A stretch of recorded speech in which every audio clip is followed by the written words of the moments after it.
Hi friends, ఈరోజు మన favourite trading technique అయినటువంటి ఇన్సైడ్ బార్ ట్రేడింగ్ టెక్నిక్ని మనము ఈరోజు డిస్కస్ చేసుకుందాం, అనాలిసిస్ చేద్దాం.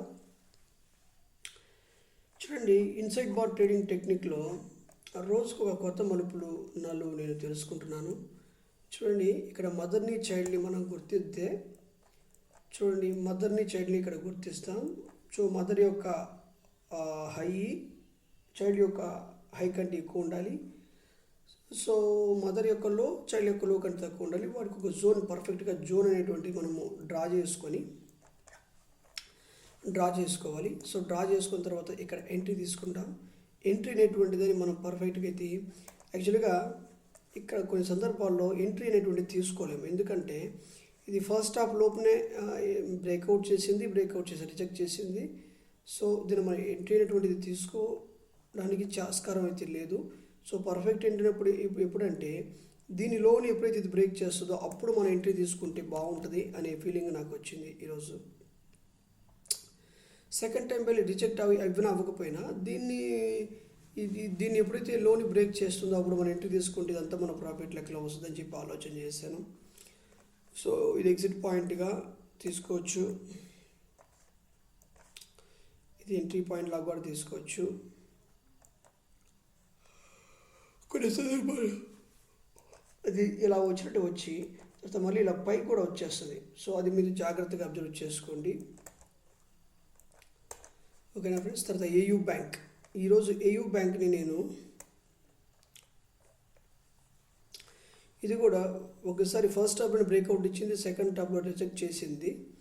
రిజెక్ట్ చేసినప్పుడు కొన్ని సందర్భాల్లో ఏమైపోతుందంటే ఇది కంటిన్యూస్గా ఇది పైకి వెళ్ళిపోతూ ఉందన్నమాట. సో అటువంటి సందర్భంలో ప్రాబ్లం వస్తుంది, ఓకేనా ఫ్రెండ్స్. సో దీన్ని మీరు జాగ్రత్తగా అబ్జర్వ్ చేస్తే ఫస్ట్ టైం బ్రేక్అవుట్ చేసింది, సెకండ్ టైం రిజెక్ట్ చేసింది కనుక ఇది ఈ టైంలో మనము దీన్ని ఎంట్రీగా తీసుకుంటే ఇది ఒక మంచి ప్రాఫిట్ లాగా మనం బుక్ చేసి వచ్చిన ఫీలింగ్ వచ్చింది. ఇదిగోండి ఇది. తర్వాత ఇక్కడ నెక్స్ట్ టైం ఈ టైంలో కూడా ఇది రిజెక్ట్ చేసింది. అక్కడ డోజీ క్యాండిల్ పడి రిజెక్టేషన్ అయిపోయి 50% వచ్చింది. సో ఇక్కడ కూడా ఈ టైంలో మనం ఎంట్రీ తీసుకుని ఇక్కడ 50% ఎగ్జిట్ చేస్తుంటే బాగుండేదని నాకు కూడా ఫీలింగ్ వచ్చింది ఈరోజు. కానీ సడన్గా నేను దాన్ని ట్రేడ్ చేయలేకపోయినాను. So at least 3 bearish candle technique మీద ట్రేడ్ చేస్తున్నా కూడా బాగుండి అనిపించింది, కానీ దురదృష్టం చేయలేకపోయాను. ఐజాక్ చూద్దాం. చూడండి, దీనికి మదర్కు చైల్డ్ మనం గుర్తిస్తే, ఇది మదర్ని చైల్డ్ ఇక్కడ గుర్తించారనుకోండి, ఇదిగోండి ఇక్కడ మదర్ అండ్ చైల్డ్ ఇక్కడ గుర్తిస్తే చూడండి, మదర్ చైల్డ్ గుర్తిస్తే మదర్ యొక్క లో చైల్డ్ యొక్క లో కంటే తక్కువ ఉండాలి. మదర్ యొక్క హై చైల్డ్ యొక్క హై కంటే ఎక్కువ ఉండాలి, ఓకేనా ఫ్రెండ్స్. ఇది ఈ విధమైనటువంటిది. సో ఈ విధంగా డ్రా చేసుకుంటే సో బ్రేక్అవుట్ అయింది కానీ పెద్ద హెవీగా బ్రేక్అవుట్ అనేటువంటిది కాలేదు. సో ఇలా బ్రేక్ చేసే క్రమంలో పెద్దగా బ్రేక్అవుట్ అవ్వాలి. 50 మినిట్స్ యొక్క లోని పెద్దగా బ్రేక్అవుట్ చేసి అలా అలా ఇలా ఇలా కిందకి ట్రేడ్ అవ్వాలి. సో దీన్ని మనం పెద్దగా మంచి ప్రాపర్ బ్రేక్అవుట్ కాదని మనం తీసుకోవచ్చు. విత్ హెవీ క్యాండిల్ బ్రేక్అవుట్ చేస్తే దాంట్లో ఏదైనా ప్రాఫిట్ మనసు బుక్ చేసుకునేటువంటి అవకాశం ఉంది కనుక సో ఇది కన్సిడరబుల్ బ్రేక్అవుట్ కాదని నేను చెప్తాను. సో అది అటువంటి ట్రేడ్ మనం చేయకపోవటం మేలు. ఇక్కడ చూడండి, మదర్ని చైల్డ్ని మనకు గుర్తించాం కదా, మదరు చైల్డ్ ఇక్కడ ఉంది, మదర్ ఉంది, చైల్డ్ ఉంది. సో మదరు చైల్డ్ ఉన్నప్పుడు చూడండి, ఇక్కడ మదరు చైల్డ్ ఉన్నప్పుడు సో ఫస్ట్ హాఫ్లోనే బ్రేక్అవుట్ ఇచ్చింది. సో డోజీ క్యాండిల్ పడింది, మళ్ళీ రిజెక్ట్ చేసింది. ఇక్కడిక్కడే మార్కెట్ అనేటువంటిది బహు కష్టంగా తిరిగింది. ఇక్కడ ఆర్బీఐ స్టాక్లో మనం తీసుకోవచ్చు, కానీ పెద్దగా మూమెంట్ అనేటువంటిది ఇవ్వలేదు. సో సో 1 రూపీ మూమెంట్ తీసుకొని 1 రూపీ అనుకొని మనం ఎగ్జిట్ చేసుకుని అంటే ఇబ్బంది ఉండేది కాదు, దీన్ని తీసుకోవచ్చు. సో బ్రేక్అవుట్ ఇచ్చింది, బ్రేక్అవుట్ తర్వాత వేరే సింగిల్ అయింది. సో ప్రాపర్గా ఎంట్రీ అనేటువంటిది మనకి ఎంట్రీ విషయంలో మంచిగా సెకండ్ హాఫ్లో మనకి మంచిగా ఒక just so 3 o'clock stock 3 o'clock అప్పుడు మనకి మూమెంట్ వచ్చింది, టార్గెట్ కూడా కొట్టేసింది అనుకోవచ్చు. సో సెకండ్ టైం మళ్ళీ ఇక్కడ టార్గెట్ కొట్టింది.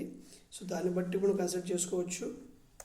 తర్వాత ఇక్కడ చూసుకుంటే అదానీ ఎనర్జీ సొల్యూషన్స్ మనం చూసామంటే సో ఇక్కడ మదర్ని చైల్డ్ గుర్తించి, సో మదర్ యొక్క లోకి మదర్ యొక్క హైకి ఒక జోన్ డ్రా చేసుకొని హెవీ క్యాండిల్తో ఇక్కడ కొట్టింది కాబట్టి మనం ఇక్కడ బిలీవ్ చేయొచ్చు అని చెప్పేసి నాకు నమ్మాను. ఇది కాకపోతే ఫస్ట్ హాఫ్ కాదు, ఫస్ట్ హాఫ్లోనే బ్రేక్అవుట్ ఇది కాబట్టి కొద్దిగా నమ్మబుద్ధి కాలేదు నాకు అది.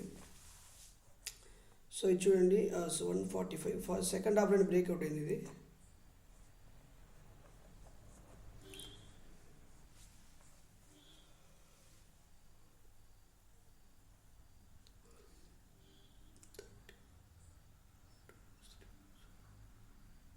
సో సెకండ్ హాఫ్లో బ్రేక్అవుట్ అయింది కాబట్టి మనం బిలీవ్ చేస్తే ఇక్కడ కానీ ఎంట్రీ తీసుకొని ఉంటే మాత్రం ఇదంతా ప్రాఫిట్ లెక్కలో వచ్చి ఉండేది. సో సెకండ్ హాఫ్లో బ్రేక్అవుట్ చేసింది కాబట్టి నమ్మొచ్చు. సో ఎగ్జిట్ ఇక్కడ చేసుకోవచ్చు. తర్వాత మార్కసన్స్ ఫార్మా లిమిటెడ్. ఆ ఫార్మా లిమిటెడ్ మనం చూసినప్పుడు హెవీ క్యాండిల్తో బ్రేక్అవుట్ కొట్టింది ఇది. సో హెవీ క్యాండిల్తో బ్రేక్అవుట్ కొట్టినప్పుడు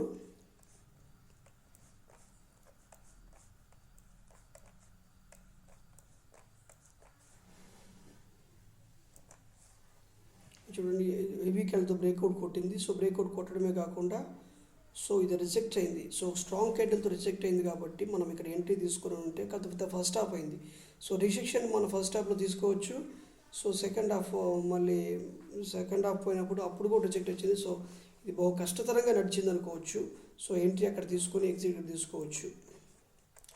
ఐసిఐసిఐ బ్యాంక్ మనం చూస్తే, ఐసిఐసిఐ బ్యాంక్ విషయానికి వస్తే ఇది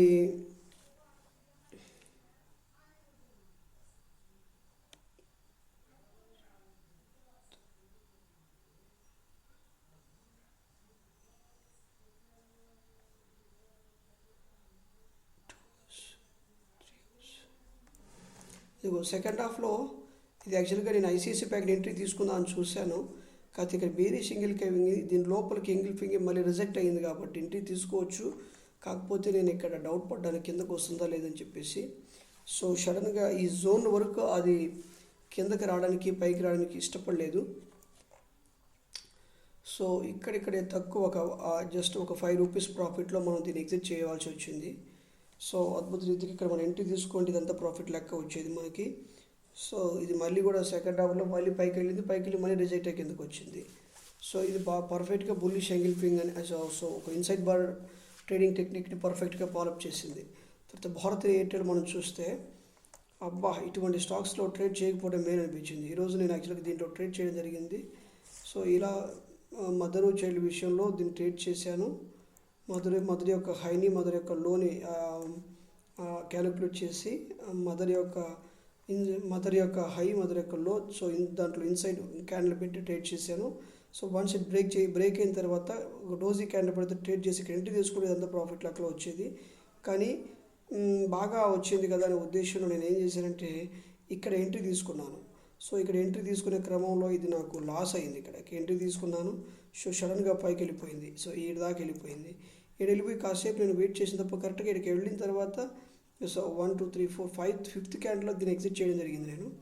సో 6th క్యాండిల్ పడిపోయిన తర్వాత మళ్ళీ కిందకు వచ్చేసింది. సో ఇక్కడ ఆటోమేటిక్గా 3 4 సో ఇక్కడ సో 15 minutes అంటే 3:15 కల్లా ఇది నో లాస్ నో ప్రాఫిట్లోకి వచ్చింది. సో నేను ఇది ఒక లాస్ కాగదు కానీ నో ప్రాఫిట్ నో లాస్ వచ్చింది. కాకపోతే పైకి పోయినప్పుడు ఎగ్జిట్ చేశాను. తర్వాత ఐఎక్స్ చూడు సెకండ్ హాఫ్ మనం చూసుకుంటే so 1 hour, so 2 hours, so 3 hours. So second హాఫ్లోనే మనకి ఇది బ్రేక్అవుట్ చేసింది కాబట్టి సెకండ్ హాఫ్లో పర్ఫెక్ట్గా బ్రేక్అవుట్ ఇచ్చింది. సో బ్రేక్అవుట్ ప్రకారంగా మనం ఇక్కడ ఎంట్రీ తీసుకుంటే ఇదంతా మన ప్రాఫిట్ లెక్కలోనే వచ్చేసింది. ఇక్కడ ఎంట్రీ తీసుకుంటే మనం వచ్చేది అవకాశం కానీ పైకి పోద్దని ఎక్స్పెక్ట్ చేసాము కానీ పైకి పోలేదు ఇది. సో ఎంట్రీ అనేటువంటిది సరిగ్గా ప్రాపర్ ఎంట్రీ దొరకలేదు దీంట్లో మనకి. సో ఇక్కడ సో అయితే అయిందనే లెక్కలో మనం కానీ దీన్ని బ్రేక్ చేసి ఇక్కడికి వచ్చినప్పుడు ఎంట్రీ తీసుకోవచ్చు, లేకపోతే ఈ లెవెల్ని బ్రేక్ చేసినప్పుడు ఆ ఎంట్రీ తీసుకోవచ్చు. కానీ అటు ఇటు కాకుండా ఎంట్రీ తీసుకోవడం జరిగింది కనుక మనకు అర్థం కాలేదు ఎంట్రీ ఎప్పుడు తీసుకోవాలి ఎప్పుడు చేయాలనే విషయం అర్థం కాలేదు. ఓకేనా ఫ్రెండ్స్, ఇటువంటి క్రమంలో మనం ఏం చేయాలంటే ఇక్కడ ఒక జోన్ డ్రా చేసుకుంటే మంచిది అనిపించింది నాకు. ఇక్కడ ఒక జోన్ డ్రా చేసుకొని సో ఈ జోన్ని బ్రేక్అవుట్ చేసే క్రమంలో మనం ఎంట్రీ తీసుకుంటే బాగుంటుంది. తర్వాత ఇక్కడన్నా ఎంట్రీ చూడు, ఇదిగో ఈ ప్లేస్లో ఉన్న ఎంట్రీ, లేకపోతే దీన్ని బ్రేక్అవుట్ చేసే క్రమంలో ఎంట్రీ అనేది ఇక్కడన్నా తీసుకోవచ్చు అనిపించింది. ఇదిగో ఇక్కడన్నా తీసుకోవచ్చు, ఇదంతా ప్రాఫిట్ లెక్క వచ్చేది. సో ఒక 3 to 4 6 రూపీస్ మన ప్రాఫిట్ దీంట్లో వచ్చేసింది ఇది ఐఎక్స్లో. కానీ క్యాచ్ చేయలేకపోయినాము అదృష్టంగా బచాత్. ఇక్కడ చూడండి, ఇక్కడ ఇది ఫస్ట్ హాఫ్ కాకుండా 1 అవర్, తర్వాత 2 అవర్స్, తర్వాత 3 అవర్స్, సెకండ్ హాఫ్లోనే ఇది బ్రేక్అవుట్ వచ్చింది, మళ్ళీ పైకి వెళ్ళిపోయింది. చేసిన బ్రేక్అవుట్ యాక్చువల్గా ఇక్కడికి వచ్చిన తర్వాత ఇలా ఇలా ఇలా ఇలా కొట్టుకుంటూ పైకి వెళ్ళిపోయింది. సో కింద దగ్గర అలా. సో ఇటువంటి స్టాక్స్ ఉంటే వీటి జాగ్రత్త పడాలి. ఓకేనా ఫ్రెండ్స్, ఇటువంటి స్టాక్స్ని. సో ఇది inside bar trading technique friends. ఈ మన ఛానల్ ఇవే కాకుండా ఇంకా మనకి ఉపయోగపడేటువంటి ఎన్నో టెక్నిక్స్ చెప్తున్నాను. So 3 bullish candles, 3 bearish candle technique కూడా చెప్తున్నాను. దాన్ని కూడా మీరు చూడండి, వాల్యూమ్స్ని అబ్జర్వ్ చేయండి ఫ్రెండ్స్. ఎవరైనా సరే మన ఛానల్ ఫస్ట్ టైం చూస్తున్నటువంటి వాళ్ళు ఎవరైనా ఉంటే సబ్స్క్రైబ్ చేసుకోండి, లైక్ చేయండి, షేర్ చేయండి, కామెంట్ చేయండి, బెల్ సింబల్ మీద క్లిక్ చేయండి. నాతో కలిసి ట్రేడ్ చేయాలనుకుంటే మాత్రము డిస్క్రిప్షన్లో ఇచ్చే నెంబర్ కాల్ చేయండి, అందరం కలిసి చక్కగా ట్రేడ్ చేసుకుందాం. సో మీకు అనుకూలమైనటువంటి ట్రేడ్స్ అనేటువంటి నేను చెప్తాను. ఓకేనా friends, thank you so much for watching this video.